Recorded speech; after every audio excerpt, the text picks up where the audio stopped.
అందరికీ నమస్తే అండి. వైఎస్ఆర్ కాంగ్రెస్ పార్టీ అనే రాజకీయ పార్టీ మీద ప్రస్తుతం జాలి పడాల్సిన సమయం. ఖచ్చితంగా.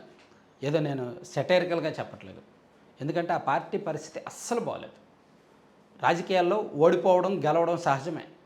సో 2019లో విపరీతంగా బీభత్సమైన ఓటింగ్తో గెలిచిన ఆ పార్టీ 2024కి పూర్తిగా రివర్స్ అయ్యి 11 సీట్లకు పరిమితమైంది.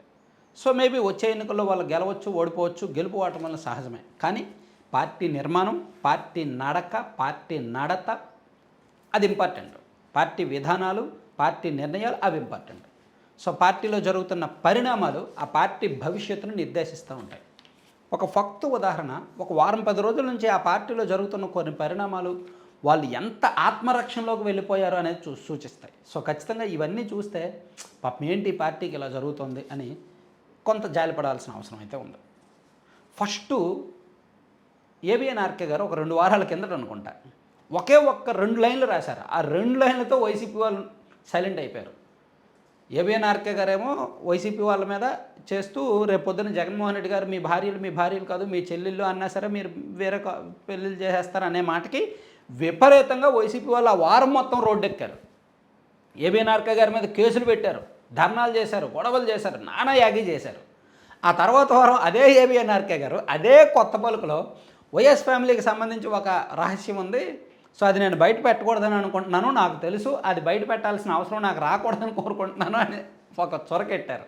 అప్పటి నుంచి ఏ ఒక్క వైసీపీ నాయకుడు కూడా, ఏ మాజీ ఎమ్మెల్యే కానీ, ఏ ఎమ్మెల్యే కానీ, ఏ మాజీ మంత్రి కానీ, ఏ నాయకుడు కూడా, so called trouble shooter covering master కూడా ఎవ్వరూ కూడా ఏబిఎన్ ఆర్కే గారిని టార్గెట్ చేయలేదు. ఆయన మీద ఒక్కటంటే ఒక్క మాట కూడా అనలేదు. సో వైసీపీ వాళ్ళని ఎక్కడ ఎలా నోళ్ళు ముహించాలో ఏబిఎన్ ఆర్కేకి బాగా తెలిసేమో బహుశా. తర్వాత అంటే అక్కడ ఖచ్చితంగా జాలి పడాలి. పాపం అక్కడ ఆయన మాటకి వీళ్ళు సమాధానం చెప్పలేదు. దమ్ముంటే బయట పెట్టేంటో అని అనొచ్చుగా, అనలేదు. సరే అది పక్కన పెడితే ఒకవైపు ఎమ్మెల్సీ అనంతబాబు గారి కేసు తిరగదేశారు, పోలీసులు తిరగదోడారు. సో అతను తప్పు చేసినట్టుగా చాలా స్పష్టంగా అర్థమవుతుంది. సో అందుకని సాక్షులను బెదిరించడానికి, సాక్షులను ప్రలోభపెట్టడానికి, సాక్షులను తన వైపు తిప్పుకోవడానికి తన దగ్గర ఉన్న డబ్బులతో ఎరవేసి ఆఫర్ చేస్తే అది కూడా బయటకు వచ్చింది. దాంతో ఇప్పుడు ఆయన అరెస్ట్ అయ్యాడు. ఇప్పుడు ఈ కేసు ఆ కేసు 2 కేసుల్లో కొన్నాళ్ళు జైల్లో ఉండాల్సి వస్తుంది, తప్పదు. పోనీ దీనివల్ల ఏమైనా సానుభూతి వస్తుందా? రాదు.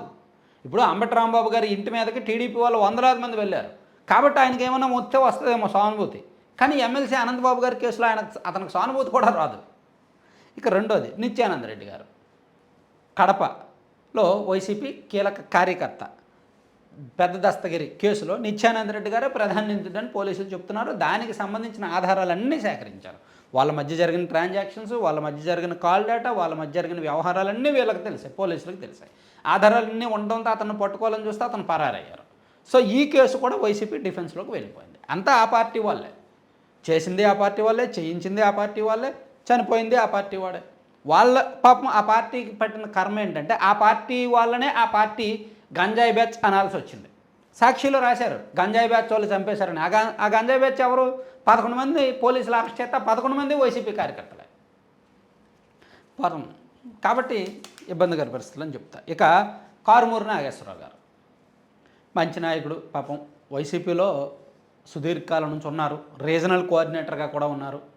సో ఆయన కేసు ఒకటి చుట్టుకుంది. ఆయన ఇంకా ఒప్పేసుకున్నారు, ఎస్ వ్యాపారం చేసాం, మద్యం రవాణా, సిగ్మా అనే కంపెనీ ప్రభుత్వం టైఅప్ అయింది, మేము సిగ్మా కంపెనీతో లావాదేవీలు పెట్టుకున్నాం. సో ఏమైనా తప్పులు ఉంటే సిగ్మాకి ప్రభుత్వానికి ఏం జరిగిందో మాకు తెలియదు, మీరు ఏమైనా యాక్షన్ తీసుకుంటూ వాళ్ళ మీద తీసుకోండి అనేటట్టు స్టేట్మెంట్ ఇచ్చేశారు.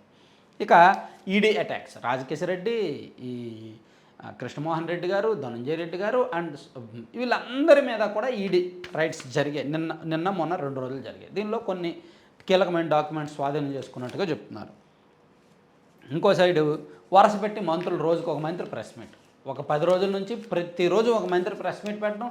నిన్న రాంప్రసాద్ రెడ్డి గారు, అంతకుముందు సవిత గారు, అంతకుముందు ఇంకొకరు, అంతకుముందు పార్థసారథి గారు, అంతకుముందు ఇలా రోజుకు ఒక మంత్రి ప్రెస్ మీట్ పెట్టి చెడుగుడు ఆడుకుంటున్నారు. విపరీతంగా తీవ్రమైన ఆరోపణలు చేస్తున్నారు. సో దానికి వైసీపీ వాళ్ళ దగ్గర సమాధానం ఉండదు. సో ఇలా వరుస పెట్టి పరిణామాలన్నీ కూడా వైసీపీని ఉక్కిరిబిక్కిరి చేస్తున్నాయి.